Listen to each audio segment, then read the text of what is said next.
They laughed when he first sketched it, a machine of fire in his hands.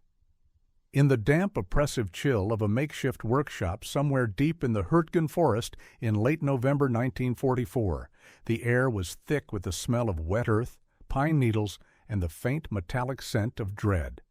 This was not a place for invention. This was a place for survival.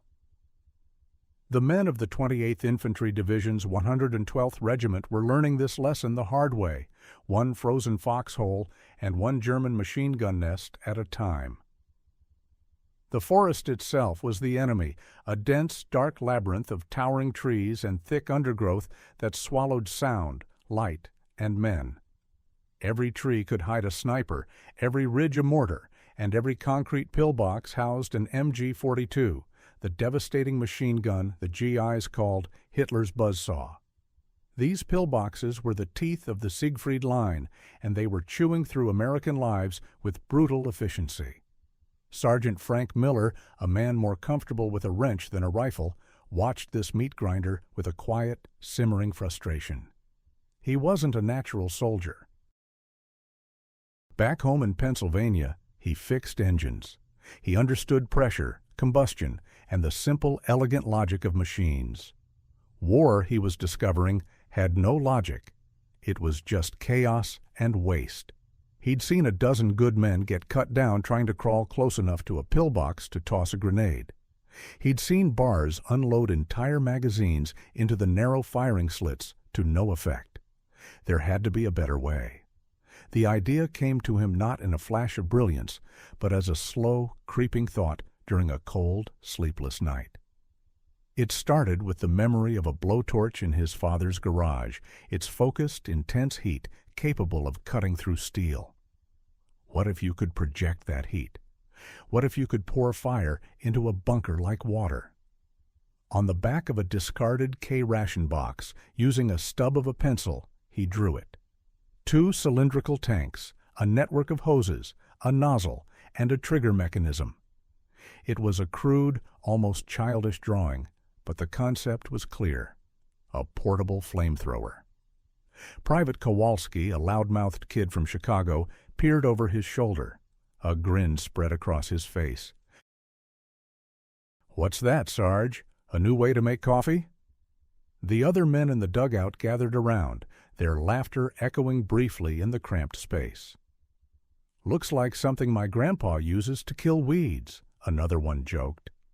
They saw a bizarre contraption, a pipe dream sketched by a grease monkey who was in way over his head. Frank didn't say anything. He just folded the piece of cardboard and tucked it into his pocket. They saw junk. He saw a solution. He felt the weight of the tanks on his back, heard the hiss of the pressurized gas, and imagined a torrent of liquid fire silencing the buzzsaw that haunted his dreams. In a place where hope was a rationed commodity, his improbable idea sparked, a tiny flame of defiance against the cold, grinding reality of the forest. The laughter didn't bother him. Let them laugh. He knew machines, and he knew that sometimes the most ridiculous ideas are the ones that work. If you enjoyed this story, give it a like, subscribe to the channel so you don't miss new stories, and leave a comment telling us which city you're listening from. Your feedback means a lot to us. A quiet mind can carry the weight of the battlefield. Frank Miller was not built for war, but he was built to understand how things worked. He grew up in the shadow of a coal mine in western Pennsylvania, a world of grime, gears, and hard labor. His father, a man of few words and calloused hands, ran a small auto repair shop. It was there, amidst the smell of oil and gasoline, that Frank found his calling. He wasn't a scholar. The abstract world of books and equations held little interest for him. But a broken engine was a puzzle he could solve. He could listen to the rhythm of a sputtering motor and diagnose its ailment. He could feel the subtle vibrations through the steel and know which part was failing. He had a deep, intuitive connection to the mechanical world. He saw systems, not just parts. He understood that every piece, no matter how small, had a purpose, and that failure in one area could cascade into total collapse. When the draft notice arrived in 1942, it felt like a wrench thrown into the finely tuned engine of his life. Basic training was a nightmare of nonsensical rules and shouting sergeants. He learned to march, to shoot, to dig a foxhole. But his mind was always elsewhere, deconstructing the rifle in his hands, wondering about the tolerances of the barrel, the mechanics of the firing pin. He wasn't thinking about killing, he was thinking about efficiency. Other soldiers saw a quiet, reserved mechanic who kept to himself. They didn't see the gears turning in his head. They didn't understand that his silence was not emptiness, but observation. He watched everything. He watched how supply trucks got stuck in the mud and wondered about weight distribution. He watched how a jammed M1 Garand could cost a man his life and mentally filed away the design flaw. And in the Hürtgen, he watched men die against concrete and steel. This observation was his defining trait. He wasn't driven by patriotism in the way the propaganda posters depicted it. He wasn't fueled by hatred for the enemy. He was driven by a profound, almost painful need to fix what was broken. And right now, what was broken was the American approach to bunker assaults. It was inefficient. It was wasteful. It was getting his friends killed. His stubbornness was legendary back at the auto shop. If a car came in with a problem no one else could solve, they gave it to Frank. He would work on it for hours, sometimes days, refusing to give up until he understood the root cause. It was a methodical, almost obsessive persistence. That same stubbornness was now focused on the German pillboxes. The laughter of his comrades didn't deter him, it barely registered. Their ridicule was just noise, like a misfiring cylinder. He had identified the problem. Now he would build the solution. He was not an officer devising grand strategies on a map. He was a sergeant on the ground, a mechanic with dirty fingernails and a clear, uncluttered view of the problem right in front of him. His mind, trained to find order in mechanical chaos, was now his greatest weapon. Every bolt and barrel brought ridicule and hope. Building a weapon from scratch in the middle of a war zone is an act of defiance. For Frank Miller, it was also a scavenger hunt through the wreckage of the Hürtgen Forest campaign. Every piece of his flamethrower had to be found, stolen, or bartered for. His workshop was a small, abandoned German dugout he'd reinforced with timber, a damp and miserable hole that was his sanctuary. The first and most crucial components were the tanks. He needed something that could hold liquid under pressure. After days of searching, he found his prize in the boneyard behind the motor pool. 2 high-pressure cylinders from a wrecked welding cart. They were heavy and awkward, but they were perfect.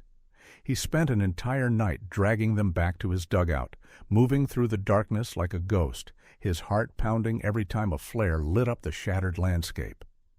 Getting them was one thing, cleaning them was another. They were caked in mud and grime, but after hours of scrubbing with a wire brush and gasoline-soaked rags, the dull gray steel shone under the weak light of his lantern. Next came the fuel. The quartermaster sergeant, a portly man named O'Malley with a fondness for contraband chocolate, was the gatekeeper of the company's fuel supply. Frank approached him not with a request, but with a trade. 2 cartons of cigarettes, painstakingly saved from his rations, for a 5-gallon can of gasoline and a smaller can of motor oil. O'Malley raised an eyebrow. "What are you doing, Miller? Building a hot rod to drive us home?" Frank just shrugged. "Something for a new kind of stove." O'Malley laughed but made the trade. The lie tasted bitter, but it was necessary. He experimented with the mixture in secret, adding the oil to the gasoline to create a thicker, stickier fuel that would cling to surfaces and burn longer. This wasn't just gasoline, it was napalm in its most primitive form. The hoses were a challenge. He needed something flexible but strong enough to withstand the pressure. He found his solution on a disabled M4 Sherman tank that had hit a mine.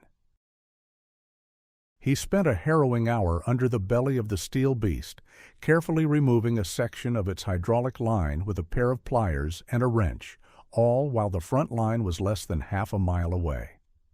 The constant dull crump of distant artillery was his only companion.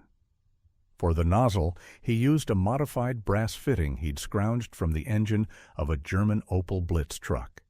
He spent days filing it down by hand, shaping the aperture to create the perfect spray pattern, not too wide, not too narrow. The pressurant was the final piece of the puzzle. He needed a way to force the fuel out. He found it in the form of a CO2 fire extinguisher from a command half-track. He carefully disassembled it, marveling at the simple, effective valve system. He would use the compressed carbon dioxide to push the gelled fuel from the tanks, through the hose, and out the nozzle. Each component was a small victory. The soldiers in his platoon watched his nightly excursions with a mixture of amusement and pity. "There goes Miller, off to find more junk for his toy," they'd mutter. The collection of parts in his dugout grew. The tanks, the hose, the nozzle, the valves, a makeshift harness he stitched together from canvas webbing. To them, it was a pile of garbage. To Frank, it was hope, taking physical form. Success was measured in small burns, failure in singed eyebrows. The first time Frank Miller tried to combine the pieces of his invention, the result was less a weapon and more a dangerous comedy of errors. He worked late at night, when the forest was cloaked in a deep, inky blackness, the silence broken only by the shriek of a far-off shell or the chatter of a nervous sentry's teeth. His only light came from a single hooded lantern that cast long, dancing shadows across the damp earthen walls of his dugout. He had assembled the primary components, the 2 fuel tanks strapped to a makeshift wooden frame, the CO2 pressurant cylinder mounted between them, and the hose leading to the nozzle he held in his hands. For the ignition system, he'd created something simple and, he hoped, reliable. A spark plug from a Jeep, mounted at the end of the nozzle and wired to a heavy-duty battery he kept in a canvas bag. He took a deep breath. The air smelled of cold mud and gasoline fumes. His hands, slick with grease and sweat, felt clumsy. He double-checked every fitting, every valve. He had filled one of the tanks with only a small amount of his gelled fuel mixture. This was just a test of the pressure and ignition systems. He opened the valve on the CO2 cylinder. A satisfying hiss filled the dugout. The pressure gauge he'd salvaged from a truck's dashboard crept up. So far, so good. He aimed the nozzle at a damp patch of dirt on the far wall. His thumb hovered over the button he'd rigged to activate the spark plug. He pressed it. A sharp click-click-click came from the nozzle as a bright blue spark jumped across the gap. The igniter worked. Now for the moment of truth. He squeezed the trigger valve he'd taken from a fire hose. Instead of a controlled stream of fuel, a loose fitting near the tank gave way. A fine spray of gasoline shot sideways, dousing a pile of empty sandbags. Before he could react, a single drip from the nozzle fell onto the sparking igniter. Whoomp! A ball of orange flame erupted with a deafening roar, engulfing the sandbags and sending a wave of heat across the small space. Frank staggered back, his eyebrows instantly singed, the hair on his arms crisped. He scrambled for the main valve, wrenching it shut. The fire on the sandbags burned furiously for a few seconds before dying down, leaving behind a plume of thick, acrid black smoke and the stench of burnt burlap. His heart was hammering against his ribs. His face was hot, his eyes watering from the smoke. For a moment he felt a wave of despair. The others were right. He was a fool. This was a suicide machine. But then, as the smoke cleared, he saw it. The dirt wall where he'd aimed was blackened and scorched. For a fraction of a second, before the fitting failed, it had worked. A jet of fire, however small and uncontrolled, had shot from the nozzle. A slow smile spread across his smoke-stained face. Failure was just another problem to be solved. He needed a better fitting. He needed to tighten the seals. He needed to try again. He picked up his wrench, his earlier fear replaced by the familiar, stubborn resolve of a mechanic who refuses to be beaten by a machine. A flamethrower made from barrels and hoses? Preposterous. The day the platoon saw the finished device, the laughter was louder than ever. Frank had been working on it for weeks, tweaking and refining it after a dozen more small, secret tests. He had replaced the faulty fittings with stronger ones, reinforced the harness, and perfected the fuel mixture. The contraption was ugly. It was a Frankenstein's monster of salvaged parts, bearing no resemblance to the sleek, factory-made weapons they saw in training manuals. The two main tanks, painted a dull olive drab to hide their origins, were strapped to a crude wooden backplate. A web of copper tubing and rubber hoses connected them to the pressurant tank. The entire thing looked heavy, unwieldy, and incredibly dangerous. He brought it out into the gray morning light of their clearing, setting it down with a heavy clank. The men of 3rd Platoon, C Company, gathered around, their breakfast of cold rations forgotten. They circled it like a strange animal, poking at it with their fingers. "Sweet Jesus, Miller," said Private Kowalski, the company comedian. "You gonna fly to the moon with that thing?" "I hear it doubles as a whiskey still," another soldier chimed in, and the group erupted in chuckles. Sergeant Davis, a career soldier with a face like a worn leather boot, spat a stream of tobacco juice onto the muddy ground. "What in the hell is that supposed to be, Miller?" "It's a flamethrower, Sergeant," Frank said quietly, his voice steady despite the circle of mocking faces. Davis let out a short, barking laugh. "A flamethrower? Son, the Army issues flamethrowers. They're made in a factory, tested, and they still get the man carrying them killed half the time. You think that pile of junk is going to do anything but blow you to kingdom come?" "It works," Frank insisted. "I've tested it." This only brought on another round of derision. They called it Miller's Folly, the Pennsylvania Campfire, and the Dugout Cooker. To these men, who put their faith in the cold, hard steel of their M1s and bars, Frank's invention was an absurdity. It was a joke in the face of the grim reality they faced every day. Weapons were supposed to be reliable, predictable. This thing looked like it could fail in a dozen different ways, most of them fatal for the operator. They didn't see the careful craftsmanship, the hours spent filing the nozzle just right, the meticulous sealing of every joint. They saw a mechanic playing with fire, a dangerous distraction from the real business of war. Frank didn't try to argue. He didn't try to convince them. He simply stood by his creation, weathering their scorn with the same quiet patience he applied to a stubborn engine block. He knew what it could do. He had seen its potential in the scorching of a dirt wall. Their words were just air. The fire was real. He hoisted the 40-pound device onto his back, settling the weight on his shoulders. The cold metal felt strangely reassuring. Let them laugh, he thought. They wouldn't be laughing for long. Sometimes the quietest fires reveal the greatest potential. The full-scale test had to be done in secret. Frank knew that if Sergeant Davis, or heaven forbid, Lieutenant Thompson caught him, he'd be on latrine duty for a month, and his contraption would be dismantled and tossed onto a scrap heap. He waited until well after midnight, when the camp was settled into an uneasy sleep, and the moon was hidden behind a thick blanket of clouds. The only light came from the occasional ghostly illumination of a distant artillery flare. He chose his location carefully, a deep ravine about a quarter-mile behind their lines, a place where the sound would be muffled and the light of the flames would be hidden from enemy observers. His target was a section of a ruined stone wall from an old farmhouse, a stand-in for the concrete of a German pillbox. Getting the flamethrower there was an ordeal in itself. The 40-pound weight was a brutal burden, and he had to move slowly and silently, freezing every time a branch snapped under his boot. The cold night air burned his lungs. By the time he reached the ravine, he was drenched in sweat despite the near-freezing temperature. He set the device down, his muscles screaming in protest. His hands were shaking, a mix of cold, exhaustion, and adrenaline. This was it. The small-scale tests in the dugout were one thing. This was a test of the full system, with a full fuel load. He went through his mental checklist.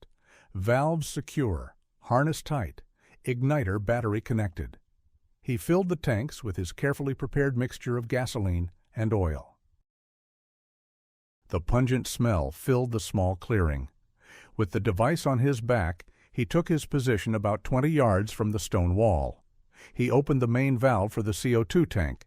The system hissed as it pressurized. He could feel the cold of the expanding gas through the metal on his back. He aimed the nozzle, his left hand supporting the wand, his right on the trigger. He took a deep, steadying breath. He activated the igniter. The familiar click, click, click was barely audible over the pounding of his own heart. Then he squeezed the trigger. It wasn't an explosion. It was a roar, a deep guttural whoosh that seemed to shake the very air around him. A thick, cohesive stream of blazing orange liquid shot from the nozzle, impossibly bright in the darkness. It flew straight and true, striking the stone wall with a wet, slapping sound. The gelled fuel clung to the cold stone, instantly transforming the wall into a sheet of dancing, rolling fire. The heat was immense, a physical blow he could feel even from 20 yards away. The light was blinding, turning the dark ravine into a hellish, flickering landscape. He held the trigger down for 3 seconds, a controlled, deliberate burst. Then he released it. The roar stopped as suddenly as it began, plunging the ravine back into darkness. But the wall still burned. The sticky fuel continued to blaze for almost a minute, the flames licking hungrily at the stones, casting an eerie, orange glow. When the last of the fire died out, a cloud of oily black smoke drifted up into the night sky. Frank stood there for a long moment, the nozzle still pointed at the now blackened wall. It had worked. It had worked perfectly. The stream was stable, the range was good, and the effect was devastating. This was no campfire. This was a weapon. A surge of grim satisfaction flowed through him, pushing away the fear and the exhaustion. His quiet fire had spoken, and it had spoken with a voice of pure destruction. Even doubt can become the spark for change. Lieutenant Mark Thompson was not a man who appreciated surprises. A West Point graduate, he believed in order, discipline, and the Army's way of doing things. Unsanctioned projects by enlisted men fell far outside his comfort zone. He was doing his nightly check of the perimeter, a routine he never skipped when he saw it, a brief, impossible flash of brilliant orange light from the direction of the old ravine. It was too low and too intense to be artillery, too sudden for a flare. For a terrifying moment, he thought it was a German patrol with a new weapon. Cursing under his breath, he drew his .45 and began moving cautiously toward the source, his senses on high alert. The smell hit him first, a thick chemical stench of burnt fuel and smoke. As he got closer, he could hear someone moving. He dropped into a low crouch, his pistol leading the way, and peered through the underbrush. In the faint starlight, he saw a figure struggling with a large, awkward contraption on his back. Thompson's eyes narrowed. He recognized the silhouette. "Sergeant Miller?" he called out, his voice sharp and low. Frank froze, caught in the act. He turned slowly, the heavy flamethrower making the movement clumsy. "Sir," he said, his voice barely a whisper. Thompson stepped out into the clearing, his pistol still in his hand, though no longer aimed. His gaze fell upon the bizarre device on Miller's back, then shifted to the blackened, scorched section of the stone wall. He put the pieces together instantly. "What in God's name is this, Sergeant?" he demanded, his voice a mixture of anger and disbelief. And what was that light? There was no point in lying. Frank explained, his words coming out in a quiet, steady stream. He told the lieutenant about the pillboxes, the casualties, and the idea that had been nagging at him for weeks. He explained how he'd built it, what it was made of, and what he hoped it could do. Thompson listened in stunned silence, his eyes darting from Frank's earnest face to the monstrous-looking device, to the still-smoking wall. His first instinct was to tear a strip off Miller for unauthorized use of military property, endangering himself and conducting a secret weapons test a stone's throw from the front line. It was a court-martial offense, but as he looked at the wall, he couldn't ignore the evidence. No grenade could do that. No machine gun could do that. The stone was deeply scorched, and the ground around it was charred. He imagined that wall being the front of an MG-42 bunker. He imagined that fire pouring through the narrow firing slit. The thought was both horrifying and brutally effective. He walked over to the wall and ran a gloved hand over the blackened surface. It was still warm. He turned back to Miller, his expression unreadable. He saw not a reckless fool, but a determined, if unorthodox soldier trying to solve a deadly problem. The doubt was still there. The thing was a death trap. It was unauthorized. It broke a dozen regulations. But in the grim calculus of the Hürtgen Forest, where men were dying for every inch of ground, even a crazy idea deserved a second look. "Show me again," Thompson said, his voice flat. "From the beginning. And this time, Sergeant, I'm watching." The spark had been seen. Laughter turns into stunned silence. The opportunity came 2 days later, not in a major assault, but in a small, vicious skirmish that was typical of the fighting in the Hürtgen. 3rd Platoon was tasked with clearing a small cluster of German-held trenches on a wooded hill. It was supposed to be a straightforward operation, but like everything in this cursed forest, it went wrong almost immediately. A single, well-hidden machine gun, positioned at a bend in the trench line, had pinned down the entire advance. It wasn't in a concrete pillbox, but in a heavily fortified position of logs and sandbags, impervious to grenades and rifle fire. 2 men were already down, their bodies lying still in the muddy no-man's land. The platoon was stuck. They couldn't move forward, and pulling back under that fire would be just as costly. Lieutenant Thompson, hugging the dirt behind a large oak tree, felt a familiar knot of frustration tighten in his stomach. He was about to call for a mortar strike, which was inaccurate in the dense woods and would likely take too long, when he saw Sergeant Miller crawling up beside him. The monstrous flamethrower was on his back. "Sir," Miller said, his voice calm despite the bullets snapping through the trees overhead. "Let me try."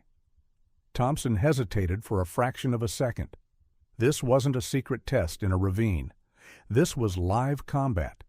If it failed, Miller would be killed, and the ridicule would be merciless. But then he looked at the 2 men they had lost. The official way wasn't working. "Can you get close enough?" Thompson asked. Miller pointed to a shallow ditch that snaked its way to within 30 yards of the German position. "I think so. I need covering fire, a lot of it." The word was passed down the line. The men looked at Miller, then at each other, shaking their heads in disbelief. "You're not serious, Lieutenant," Sergeant Davis hissed. "You're letting him take that thing?" "Give me everything you've got on that position," Thompson ordered, ignoring him. "Now!" The platoon's bars and M1s erupted, a storm of lead hammering into the log emplacement. The German machine gunner, forced to keep his head down, reduced his rate of fire. That was the opening Frank needed. He moved low and fast, scrambling down into the ditch. The 40 pounds on his back felt like a ton of bricks. Mud sucked at his boots. He crawled on his belly, the cold, wet earth pressing against him, the noise of the battle, a deafening roar. When he reached the end of the ditch, he peered over the edge. The machine gun nest was right there, so close he could see the muzzle flash from its barrel. He took a breath, settled himself, and followed the steps he had practiced a dozen times. Pressurize, igniter on. Aim. He rose from the ditch in a single, fluid motion. For a brief moment, every eye was on him. The laughter and doubt were frozen on the faces of his comrades. He squeezed the trigger. A silent, cohesive jet of liquid shot out, followed a millisecond later by the whoosh of ignition.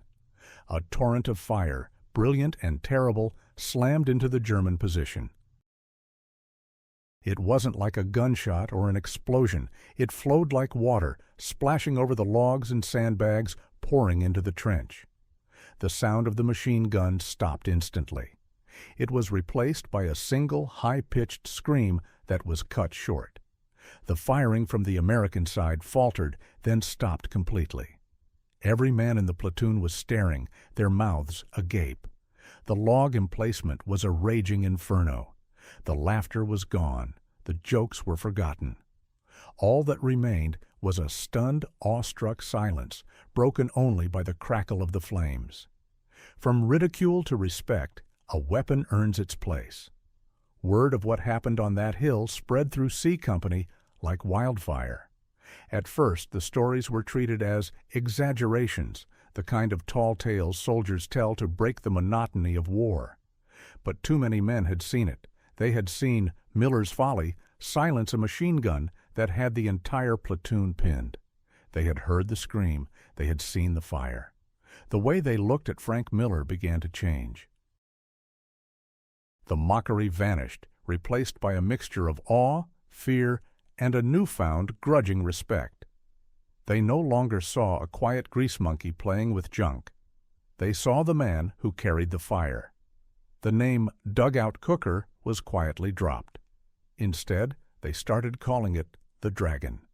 The soldiers who had laughed the loudest were now the ones who spoke of it in hushed tones. They would watch Frank as he meticulously cleaned and maintained his weapon after the skirmish, his hands moving with the focused precision of a surgeon. They saw the care he put into it, the way he checked every valve and seal. They were beginning to understand that this wasn't a toy. It was a deadly serious instrument, and he was its master. They started giving him a wider berth when he had it on his back, not out of disdain, but out of a primal respect for the destructive power he commanded. Men would offer him their cigarettes or a piece of their chocolate ration, small tokens of esteem. Private Kowalski, the one who had joked about it being a coffee maker, came up to him one evening. He didn't smile. "Sarge," he said, his voice low, "that thing, holy cow. I'm glad it's on our side." Sergeant Davis, the old veteran, was the hardest to win over. He said nothing to Frank for days, just watched him with a skeptical, calculating eye. But one morning, as the platoon was preparing to move out, Davis walked over to where Frank was adjusting the harness of the flamethrower. "Miller," he said gruffly, "make sure you've got enough fuel in that thing. Intel says the position we're hitting today has some deep bunkers." It wasn't praise, but it was acceptance. It was a tacit admission that the Dragon had a role to play. The weapon's reputation was solidified. It was no longer a joke. It was a psychological tool. The very idea of it was terrifying. It wasn't just about killing the enemy. It was about the horror it instilled. A bullet was quick. A shell was impersonal. But fire was primal. Frank himself remained unchanged. He was still the quiet, methodical mechanic. The respect of the other men didn't seem to affect him. His focus was singular, on the machine. He was not a hero. He was just a man who had identified a problem and built a solution. But in the brutal landscape of the Hürtgen Forest, that was more than enough. He had earned his place, not with words, but with a demonstration of terrible, undeniable power. Sometimes invention alone can decide the fate of many. The real test came during the assault on Hill 400. It was a strategically vital piece of high ground, a linchpin in the German defensive line. The hill was steep, heavily wooded, and crowned with a network of interlocking trenches, mortar pits, and reinforced concrete bunkers that had resisted days of artillery bombardment. For the men of the 112th Regiment, it was a fortress. The initial attack began at dawn and quickly bogged down into a bloody stalemate. The German defenders, deeply entrenched and with clear fields of fire down the slopes, raked the advancing American lines with machine gun and mortar fire. C Company was tasked with taking a key bunker complex on the western slope, a position that controlled the main approach. By mid-morning, they were pinned down halfway up the hill, with casualties mounting at an alarming rate. Lieutenant Thompson's platoon was trapped in a shallow depression, unable to move. The lead bunker, a low-slung concrete monster with a single, dark embrasure, was spitting fire from another MG-42. It was the scenario Frank Miller had envisioned from the very beginning. "Miller," Thompson yelled over the din of battle, "can you reach it?" Frank had been waiting for the order. He had positioned himself on the flank, using the terrain for cover. He scanned the ground ahead. It was a 75-yard dash across open, sloping ground, with nothing but shell craters for cover. A suicide run. But he saw a path, a series of small dips in the terrain that might just keep him out of the machine gun's direct line of fire. "I can try," he yelled back. "Need you to keep their heads down." The platoon laid down a furious barrage of suppressive fire. Frank took a deep breath, the cold air searing his lungs, and broke from cover. He ran in a low crouch, the 40-pound weight of the Dragon a monstrous burden. The world narrowed to the patch of ground in front of him. He heard the snap and whine of bullets passing close by, but he didn't dare look up. He dove into the first shell crater, his breath coming in ragged gasps. He paused for a second, then burst out again, scrambling for the next bit of cover. He was a lone figure, a man carrying a strange metallic burden, running toward a wall of steel and lead. Inside the German bunker, the gunner saw him. A lone American running at them with some bizarre contraption. He swung the barrel of the MG-42, but Frank was already diving into another crater. The German soldiers watched, confused and curious. From the American lines, the men of 3rd Platoon held their breath. They watched the solitary figure of their quiet sergeant zigzagging up the deadly slope. It was the bravest, most insane thing any of them had ever seen. Finally, after an eternity, he was there. He lay panting in a crater just below the bunker, no more than 20 yards from the firing slit. The noise of the MG-42 firing over his head was a deafening physical force. He waited for a lull in the firing, then rose up, bringing the nozzle of the flamethrower to his shoulder. He squeezed the trigger for a full 5 seconds. A thick, roaring torrent of liquid fire smashed into the concrete face of the bunker. It didn't just hit the embrasure, it splashed and spread, covering the entire front of the position.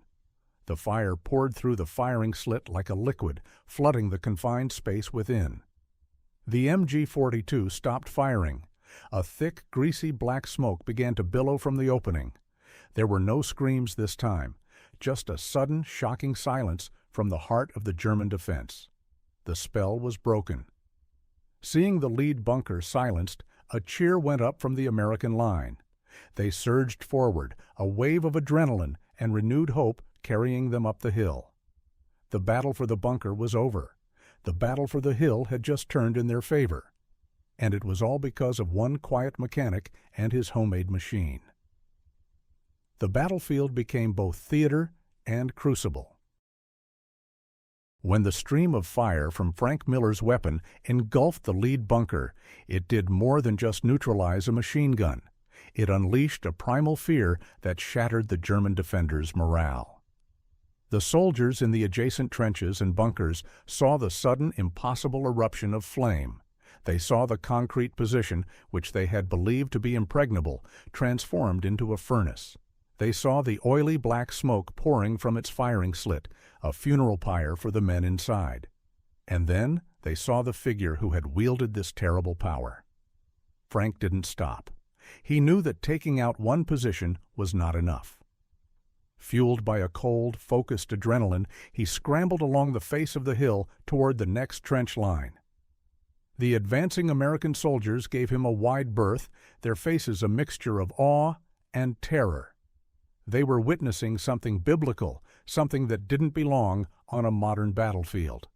He was no longer just Sergeant Miller, he was an elemental force, a bringer of fire. The German soldiers in the next position had only seconds to react. They had been trained to fight against infantry, tanks, and artillery. They had no training, no protocol for this. As Frank approached, some of them fired their rifles in panic, their shots going wide. Others were simply frozen in place, mesmerized by the approaching horror. He aimed the nozzle into the trench and unleashed another sustained burst. A wall of fire swept through the German position, the flames licking over the parapet and consuming everything in their path. The crackle of the fire mixed with the screams of men. The effect was immediate and catastrophic. The German line, which had been a disciplined, formidable obstacle just moments before, broke.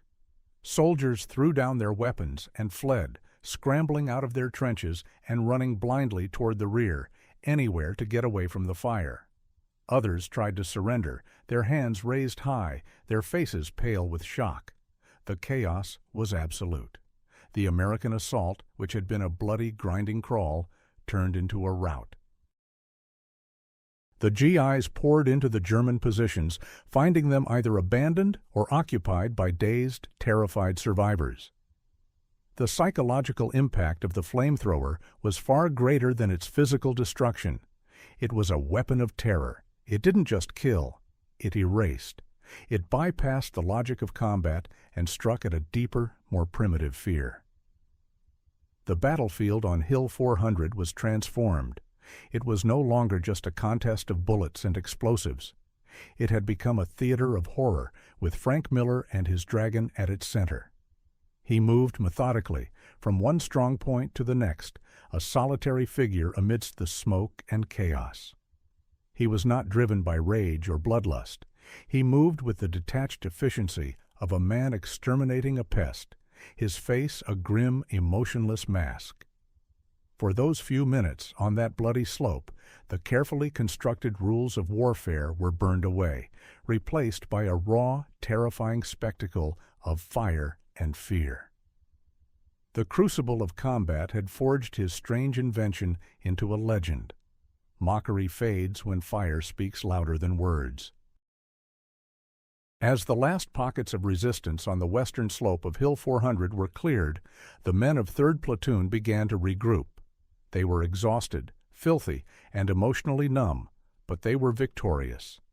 They moved through the captured German trenches, the air thick with the smell of cordite, churned earth, and the lingering, sickeningly sweet scent of burnt fuel. And then they saw Frank. He was sitting alone, leaning against the blackened wall of the bunker he had first attacked. The flamethrower lay on the ground beside him, its metal nozzle still warm. The heavy tanks were empty. His face was streaked with soot, his eyes wide and vacant, staring at nothing. He looked smaller somehow, without the monstrous device on his back. The men approached him not with boisterous congratulations, but with a quiet, reverent caution. They had seen him as a joke, a harmless eccentric. Now they looked at him and saw the man who had walked through a storm of bullets and single-handedly broken the back of the German defense. They had witnessed an act of almost suicidal bravery, followed by a display of terrifying power. Private Kowalski, who had never been at a loss for words, simply walked up and placed a canteen in Frank's hand. "You should drink something, Sarge," he said softly. Frank took it without a word, his hand trembling slightly as he lifted it to his lips. Sergeant Davis, the hardened veteran, came next. He stood over Frank, looking down at the flamethrower. He nudged it with the toe of his boot. "You did good, Miller," he said, his voice rough with emotion. "You did damn good." It was the highest praise Frank had ever heard from him. One by one, other members of the platoon came by. A pat on the shoulder, a quiet, "Thanks, Frank," a shared cigarette. There were no grand speeches, no heroic pronouncements. There was only the unspoken understanding of men who had faced death together and survived. They had laughed at his invention. They had called him a fool. Now they saw him as their savior. They looked at the ugly collection of tanks and hoses on the ground, and they no longer saw a pile of junk. They saw the weapon that had saved their lives. In the brutal meritocracy of the front lines, a man's worth was measured by his actions. And Frank Miller's actions had spoken with a voice of roaring fire. He wasn't a hero in the traditional sense. He hadn't charged with a bayonet or captured a flag. He was a quiet, stubborn mechanic who had seen a problem and engineered a solution. And in doing so, he had earned a level of respect that no amount of ridicule could ever diminish. The Mockery was a distant memory, burned away by the very flames it had once inspired. Sometimes one idea reshapes the entire battlefield. The news of what happened on Hill 400 traveled up the chain of command with astonishing speed. When Captain Harris, the company commander, arrived at the newly captured position, he found a scene of utter devastation. He also found a platoon of soldiers who spoke of Sergeant Miller's actions with a kind of religious awe. Lieutenant Thompson gave his report, his voice devoid of its usual West Point formality. He described how the attack had stalled, the heavy casualties, and the impossible situation they had faced. Then he described what Miller had done. He didn't embellish or exaggerate. The plain facts were dramatic enough. Captain Harris listened, his expression shifting from skepticism to intense interest. He walked over to the flamethrower, which Frank was now methodically disassembling for cleaning. Harris, a practical man who cared more about results than regulations, crouched down and examined the device. He saw the welding cart tanks, the hydraulic hose, the fire extinguisher valve. It was a masterpiece of battlefield improvisation. "You built this yourself, Sergeant?" he asked. "Yes, sir," Frank replied, not looking up from his work.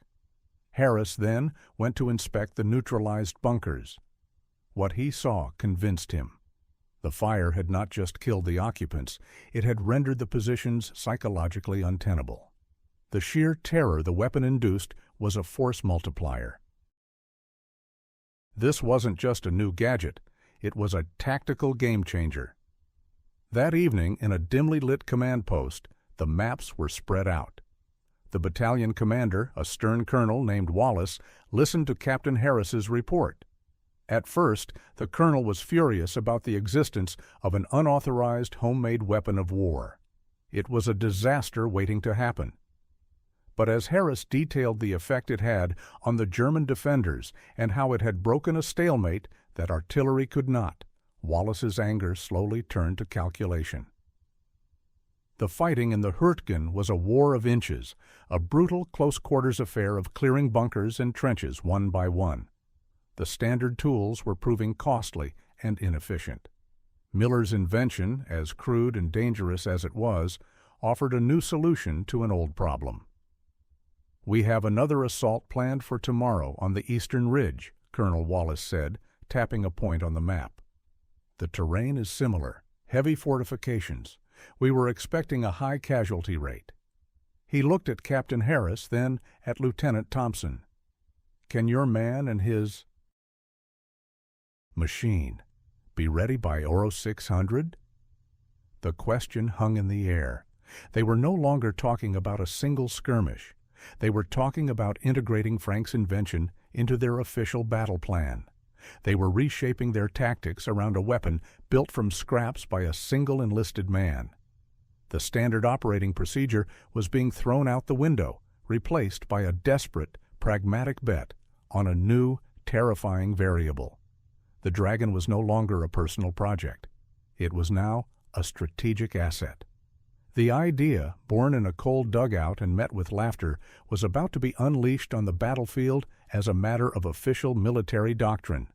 Fear can be as potent as bullets. The next morning, the German soldiers defending the eastern ridge of Hill 400 had no idea that the rules of the engagement had changed. They were veteran troops, battle-hardened and confident in their fortified positions. They had weathered artillery barrages before. They had repulsed infantry assaults. They were prepared for a conventional attack. They were not prepared for what came out of the pre-dawn mist.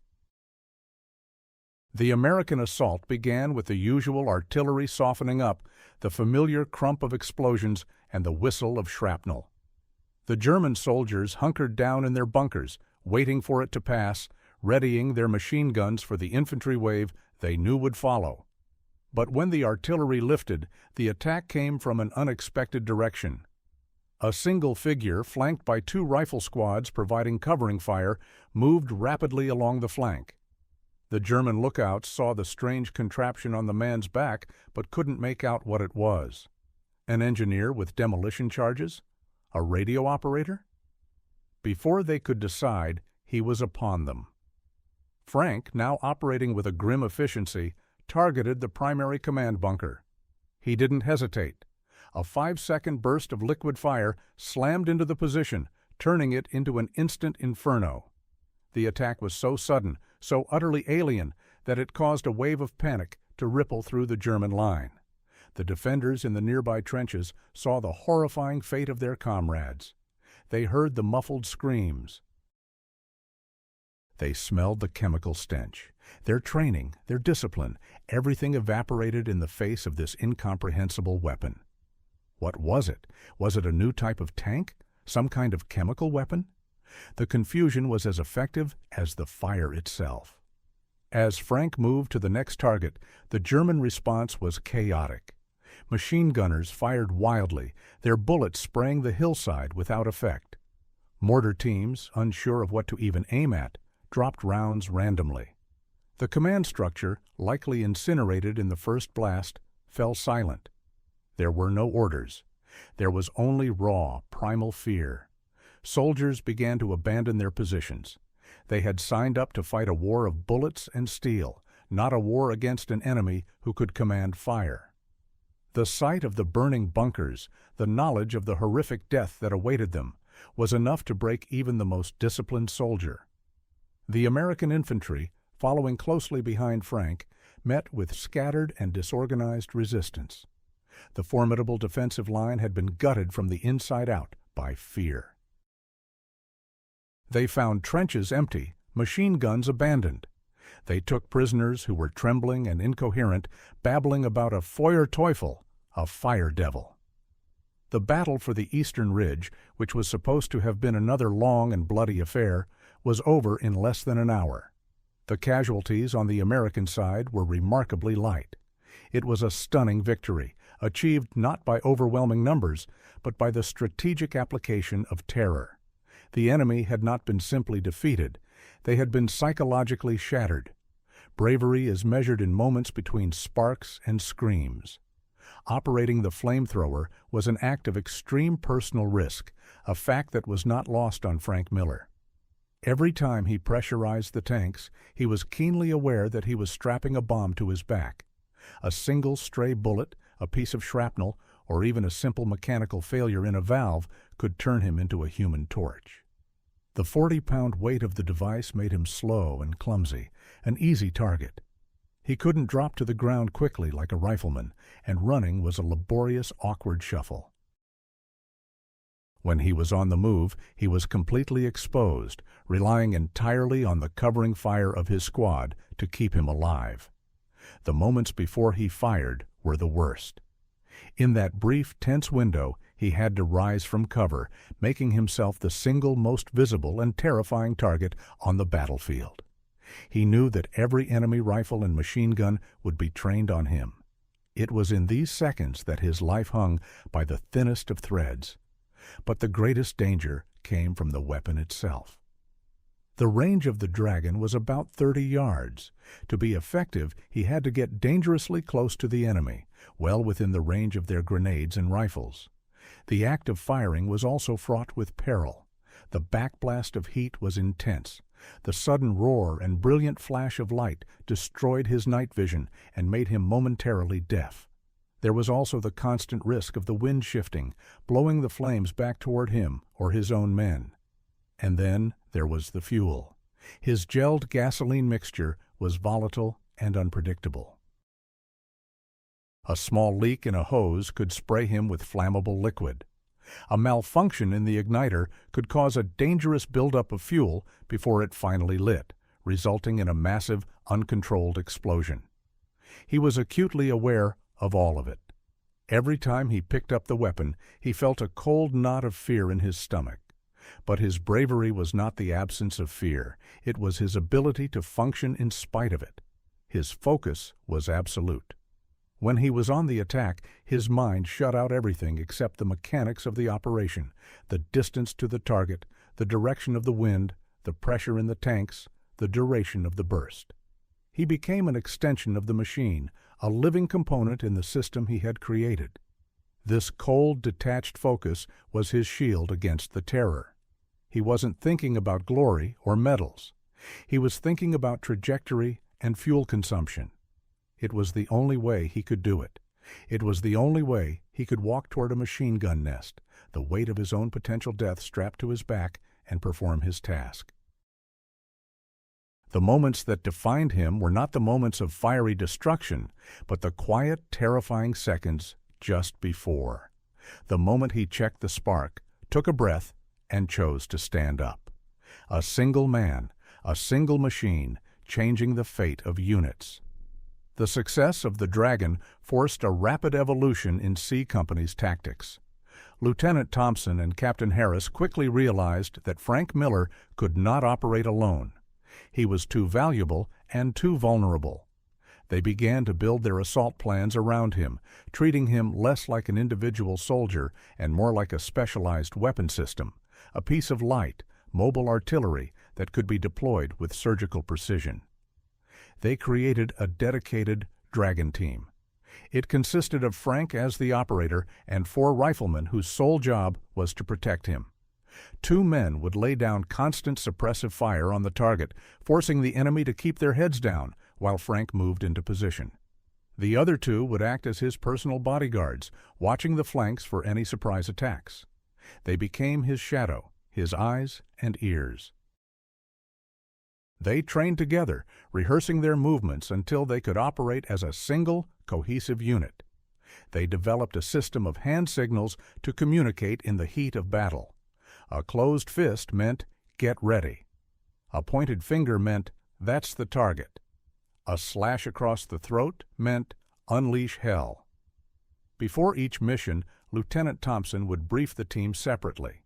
He would go over maps and aerial photos, pointing out the most heavily fortified enemy positions, the pillboxes, the machine gun nests, the command bunkers. These would be Frank's primary targets. The platoon's objective was no longer just to take that hill, but to clear a path for Miller. The entire company's attack would be timed and coordinated with the Dragon's deployment. The main infantry assault would hold back until Frank had neutralized the key defensive strongpoints. He was the tip of the spear. His actions would initiate the attack, create the breach, and shatter the enemy's morale. The rest of the company would then exploit the chaos he created. This new approach was a radical departure from standard infantry doctrine, but it was brutally effective. Instead of costly frontal assaults, they now used fire and maneuver in a whole new way, with Frank's flamethrower as the centerpiece. He would advance under the cover of a smokescreen or a heavy machine gun barrage, get into position, and incinerate the target.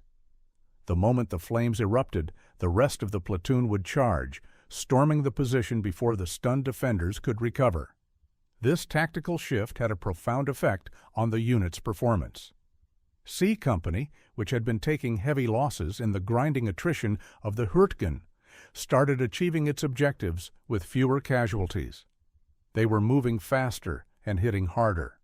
The fate of an entire company now often rested on the shoulders of one quiet sergeant and the 40-pound weapon he carried on his back. He was no longer just a mechanic. He was a tactical linchpin. Innovation met bravery and altered history in that moment. The ultimate test of the new tactics came in a major divisional push to capture the town of Schmidt, a key objective that had defied capture for weeks and cost the Americans thousands of casualties. C Company was assigned one of the toughest targets, a heavily fortified German command post located in the stone cellar of a ruined church on the outskirts of the town. The position, known as the Abbey, was a fortress. It was defended by multiple machine gun nests, mortar pits, and a network of trenches. For 2 days, every attempt to get near it had been thrown back with bloody losses. This was the strong point that was holding up the entire sector's advance. On the third day, the order came down to Colonel Wallace. The abbey had to be taken, no matter the cost. Wallace decided to stake the entire operation on his new, unconventional asset. At the pre-dawn briefing, the plan was laid out. The entire battalion's machine guns and mortars would concentrate their fire on the positions surrounding the abbey, not on the abbey itself. The goal was to isolate it, to suppress the supporting troops, and give Frank a clear, albeit dangerous, path. Frank and his four-man team would advance under this massive curtain of fire. Their mission: get within range of the cellar's main viewport and neutralize the command post. The rest of C Company would be poised to storm the ruins the second Frank opened fire. It was a high-risk, high-reward gamble. The assault began with a deafening roar as dozens of machine guns opened up simultaneously. Frank and his team moved out, hunched low, running through the gray, misty dawn. The air was alive with the sound of whizzing bullets and cracking tracers. They moved with a practiced, desperate speed from one crater to the next, covering each other's advance. A German mortar shell landed nearby, showering them with dirt and shrapnel. One of the riflemen went down, but the other three pressed on, their focus unwavering. They reached the edge of the churchyard, a landscape of shattered tombstones and shell holes. The command post was just 50 yards away, a dark slit in the foundation of the ruined stone walls, spitting fire from an MG-42. The covering fire intensified. The bars hammered away at the viewport, forcing the German gunner to duck. This was Frank's chance. He broke from cover, a mad, desperate sprint across the last stretch of open ground. He could hear the bullets snapping past his head. He felt a sharp tug at his sleeve as a round tore through his jacket. But he didn't stop. He slid into a shallow trench just 20 yards from the target, his lungs burning, his heart hammering. He raised the nozzle, his movements precise and economical, despite his exhaustion. He saw the dark slit of the viewport. He took a single, steadying breath. And he fired. A sustained 10-second blast, the longest he had ever dared. A roaring river of fire shot across the churchyard and poured directly into the command post. The effect was instantaneous. The machine gun fell silent.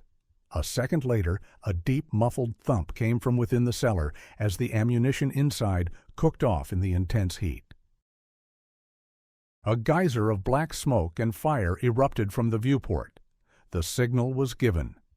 C Company rose as one and charged. They swept through the churchyard, meeting only sporadic and disorganized resistance. The German defense, its command center decapitated in a single fiery blow, collapsed completely. The abbey had fallen, the linchpin was broken, the road to Schmidt was open. In that one moment, where Frank's raw courage met his own brilliant innovation, the tide of a crucial battle was turned. Victories are etched in fire and memory alike. The smoke over the abbey cleared slowly, revealing a scene of absolute devastation. The stone walls of the ruined church were blackened and scorched. The surrounding trenches were filled with the debris of battle and the bodies of the fallen. But the American flag was flying from the top of the shattered bell tower. C Company had taken its objective. As the men secured the position, a hush fell over them. They moved with a quiet purpose, their earlier adrenaline giving way to a bone-deep weariness and the sobering reality of the battle's cost. They walked past the captured German command post, averting their eyes from the dark viewport from which a wisp of greasy smoke still curled. The smell was unbearable. What had happened inside that cellar was beyond imagination. They looked over at Frank Miller, who was once again sitting by himself, his back against a fallen wall. The dragon lay beside him, silent and spent.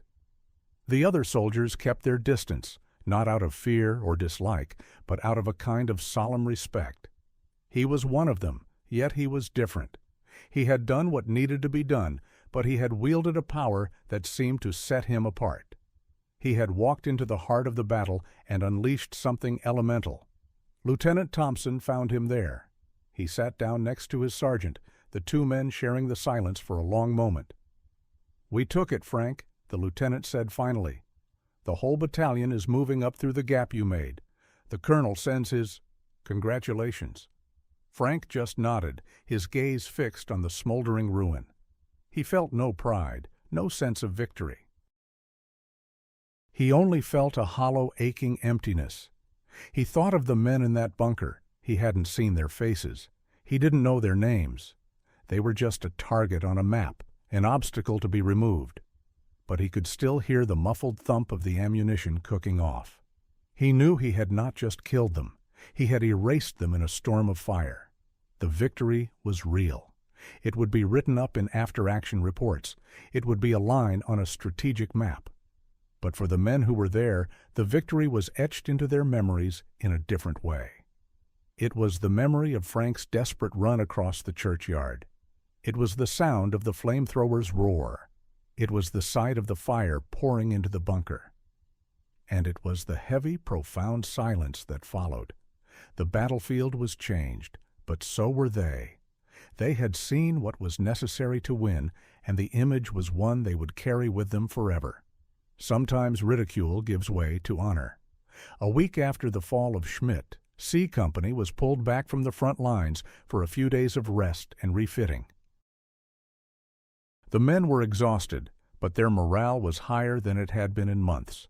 They were survivors of the Hürtgen, and they had a story to tell, a story that centered around Sergeant Frank Miller and his dragon.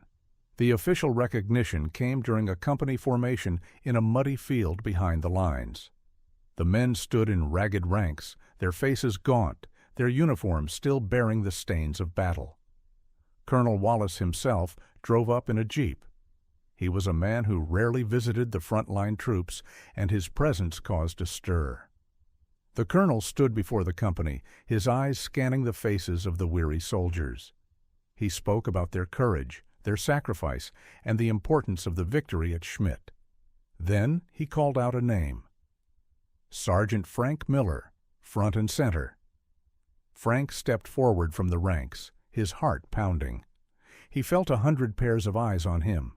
He stood at attention before the colonel, his gaze fixed straight ahead. "Sergeant," Colonel Wallace began, his voice booming across the field. "Your actions at Hill 400 and the Abbey were instrumental in the success of this division. You demonstrated a level of ingenuity, bravery, and initiative that goes above and beyond the call of duty."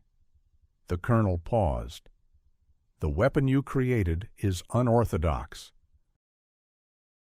It is not standard issue, and under normal circumstances, its creation would be grounds for a severe reprimand." A nervous murmur went through the company. "However," the colonel continued, a slight smile touching his lips, "these are not normal circumstances. Your invention saved American lives. Many of the men standing here today are alive because of what you did." From his pocket, Colonel Wallace produced a small box. He opened it and pinned a medal to Frank's chest.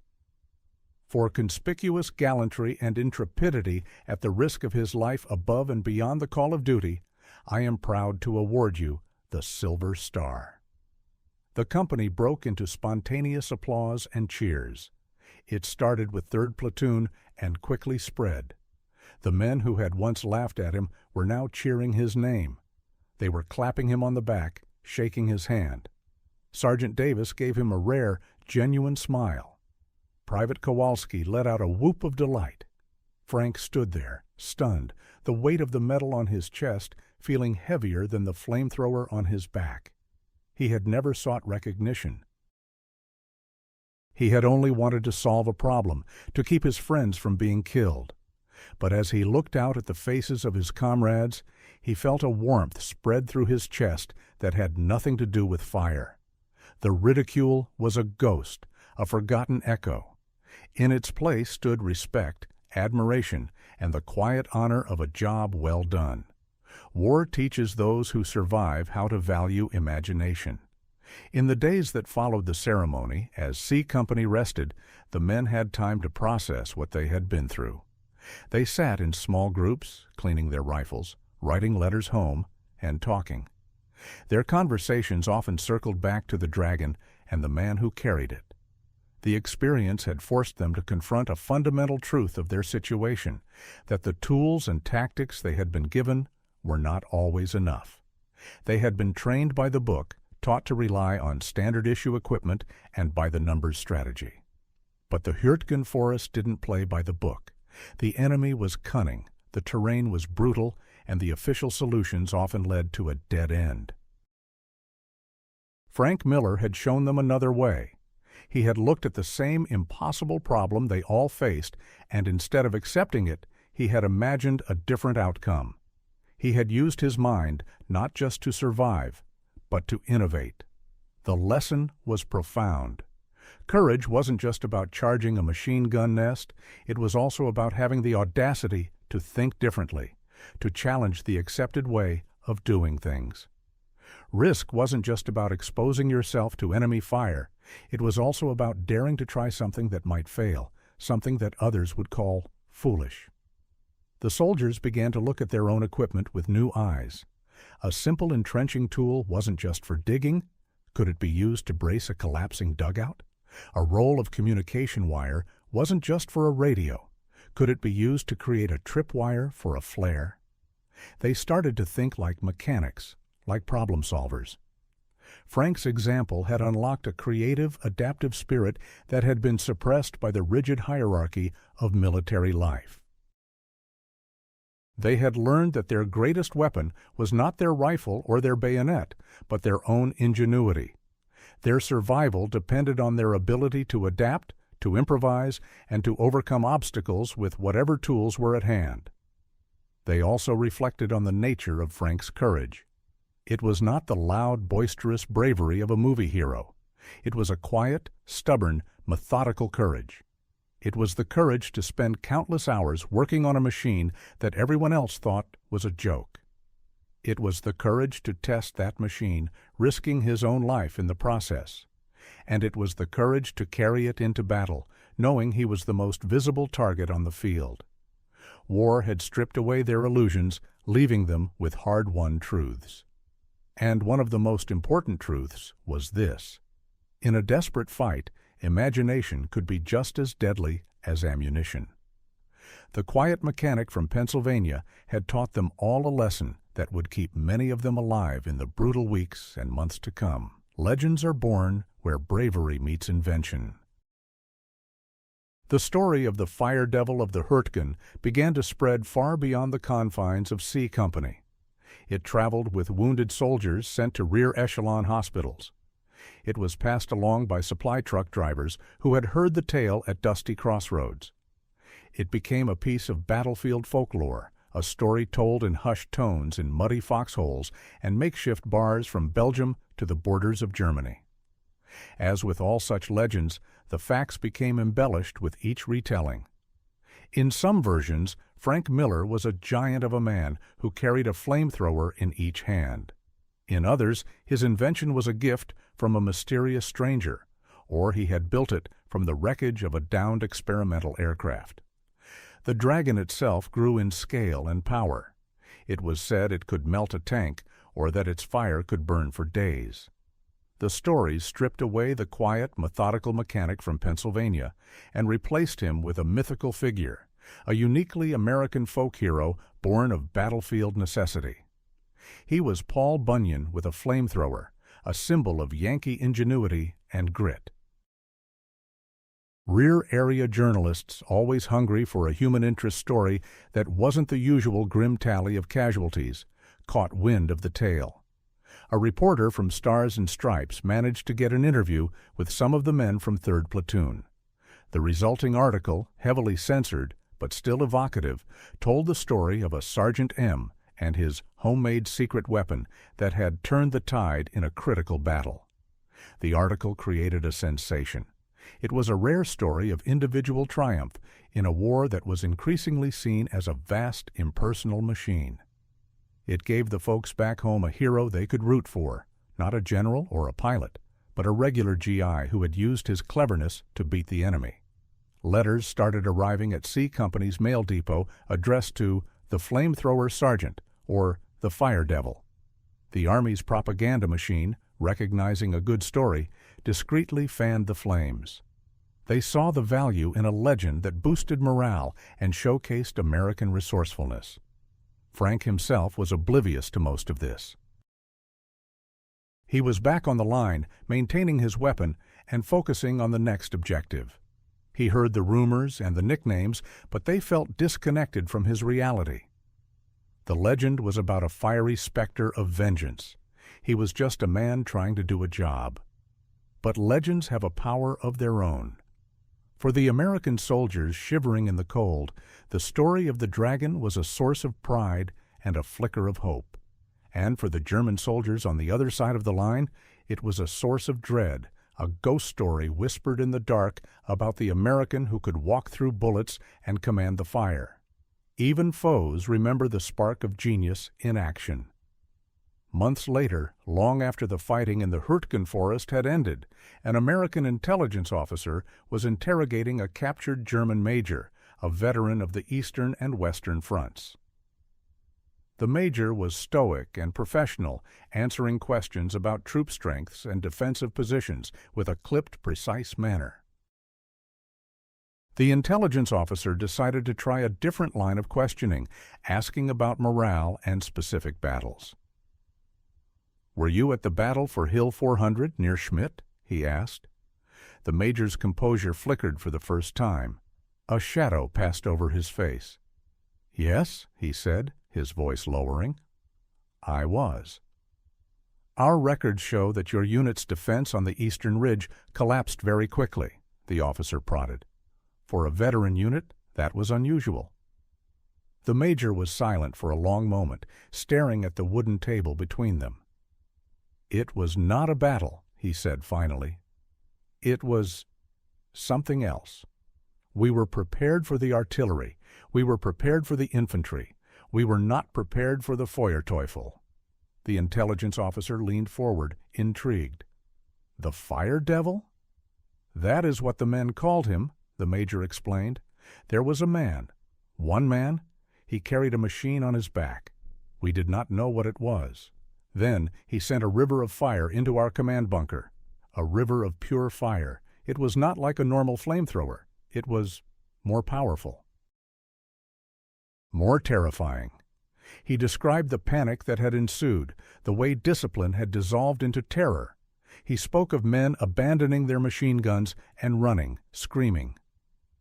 "My soldiers were brave men," the major said, looking the American officer in the eye. "They fought the Russians at Stalingrad. They were not cowards. But this was not war. It was something from a nightmare. You cannot fight fire like that. You cannot reason with it. It simply consumes everything." The story was corroborated by entries found in the diaries of German soldiers killed in the battle. One such diary, taken from a young corporal, contained a chilling entry written the night before the final assault on the abbey. "There are rumors of a new American weapon, an Einmannpanzer, a one-man tank who breathes fire. They say he cannot be killed by bullets. They say he walks through the battle and burns men in their bunkers. I hope it is only a story. I pray to God it is only a story." These accounts from the other side provided a powerful testament to the psychological impact of Frank's invention. The Germans did not see a clever mechanic with a homemade device. They saw a supernatural force, an embodiment of the hell that war had become. They remembered not the tactics or the strategy, but the singular, terrifying image of a man who wielded fire. The spark of Frank's genius had been seen, and it had been remembered even by his enemies. One invention can echo through generations of warfare. The immediate legacy of Frank Miller's flamethrower was felt on the battlefields of the Western Front. After the success at Schmidt, Army ordnance officers arrived to study the device. They were both appalled by its crude construction and amazed by its effectiveness.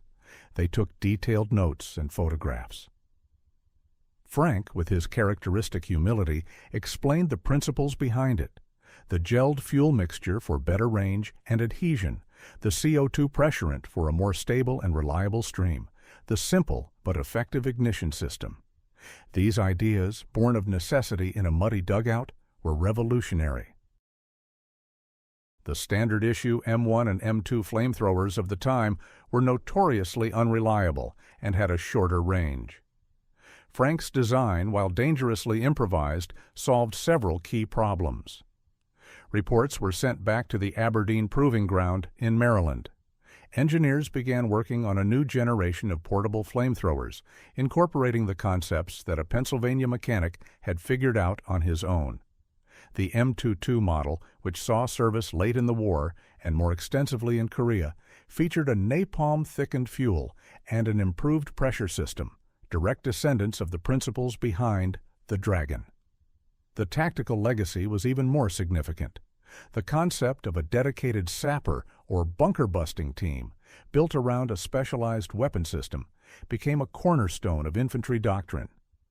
The way C Company had built its attack plans around Frank and his team became a case study at military academies. It was a perfect example of asymmetrical warfare, using a unique capability to bypass an enemy's strengths and exploit their weaknesses. The psychological impact of the weapon also left a lasting mark. Military planners and strategists took note of how fear itself could be weaponized. The flamethrower's ability to shatter morale and cause panic was analyzed and documented. This understanding would influence the development and deployment of other terror weapons in future conflicts.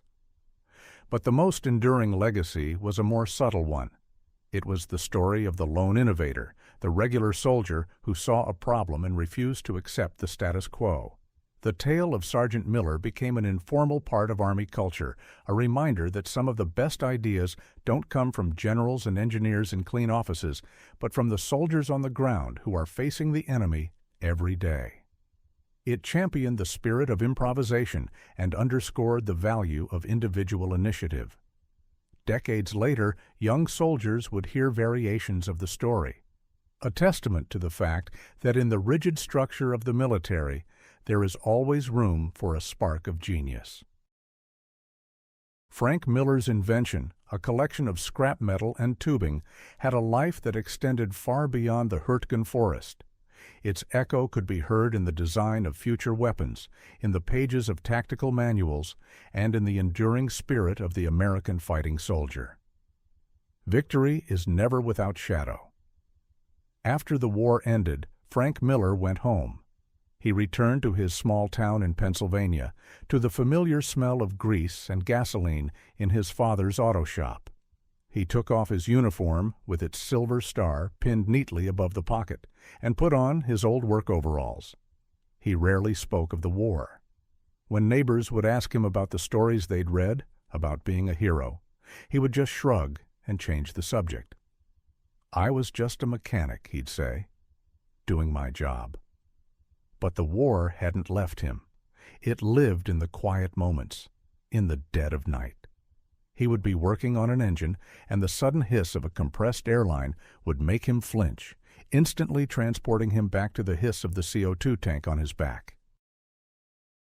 The smell of gasoline would sometimes catch in his throat, no longer just the scent of his livelihood, but a reminder of the fuel he had mixed for the Dragon. He was haunted not by the faces of the men he had fought alongside, but by the ones he had never seen, the men in the bunkers. He would lie awake at night, staring at the ceiling, and see the dark slit of a pillbox embrasure. He would hear the roar of the flames, a sound that no one else in his quiet town could possibly understand. And sometimes, in his darkest dreams, he would hear the screams. He knew, on a rational level, that what he did was necessary. He had saved the lives of his friends. He had helped win the war. The medal in his sock drawer was a testament to that. But the logic of war and the logic of a peaceful life were two different things. In the context of the Hürtgen Forest, his invention was a tool of salvation. In the context of his quiet life back home, it felt like a terrible sin. He had brought fire into the world, and a part of him felt that he had been burned by it, seared in a way that no one could see. The victory was real. His comrades were alive because of him. But there was a cost, a weight on his soul that he would carry for the rest of his days. He had been a creator in a world of destruction, but what he had created was a machine of perfect, horrific death. He found his peace where he always had, in his work. He would pour his focus into the intricate dance of pistons and gears, the challenge of a broken transmission. In the logic and order of a well-tuned engine, he could, for a little while, silence the roar of the past. The victory had saved his life, but it had also left a shadow, a quiet, lingering reminder of the fire he once commanded. Mockery is forgotten, but courage and innovation live on. Years turned into decades. The Hürtgen Forest healed. New trees grew, covering the scars of the shell craters and trenches. The concrete bunkers, cracked and overgrown with moss, slowly crumbled back into the earth. The war became history, a collection of dates and names in books. Frank Miller lived a long and quiet life. He married, had children, and eventually took over the auto shop from his father. He was known in his town as a good, honest man, a brilliant mechanic who could fix anything. Few of the younger generation knew about the medal in his sock drawer or the legend that had once been attached to his name. He passed away peacefully in his sleep at the age of 87. At his funeral, an old man in a wheelchair, his body stooped with age, approached Frank's son. "I was in your father's platoon," the man said, his voice raspy. "It was Kowalski. He probably never told you much. He wasn't one for talking, but I want you to know, your father was the bravest man I ever met. We all thought he was crazy, building that thing of his. We laughed at him. But he saved us. Every last one of us who came home from that forest, we owe our lives to him." The story of the dragon did not die with him. It endured, passed down from one generation of soldiers to the next. It became a lesson taught at West Point, not as a technical schematic, but as a study in leadership and ingenuity under fire. The specific details faded, but the core of the story remained. A single soldier faced with an impossible situation who refused to accept defeat and instead created his own solution. The mockery he had faced was long forgotten, a footnote in a much larger story. The laughter of his comrades had been replaced by a legacy of respect and admiration. What lived on was the memory of his courage, the quiet, stubborn resolve of a man who would walk toward the fire to protect his friends. And what lived on was the power of his innovation, the simple, brilliant idea sketched on a K-ration box that had changed the course of a battle and saved countless lives. The forest is quiet now. The guns are silent, but the story of the mechanic who built a dragon in a muddy dugout endures, a timeless testament to the fact that sometimes the most powerful force on the battlefield is not a weapon, but a single, brilliant idea in the mind of a quiet man.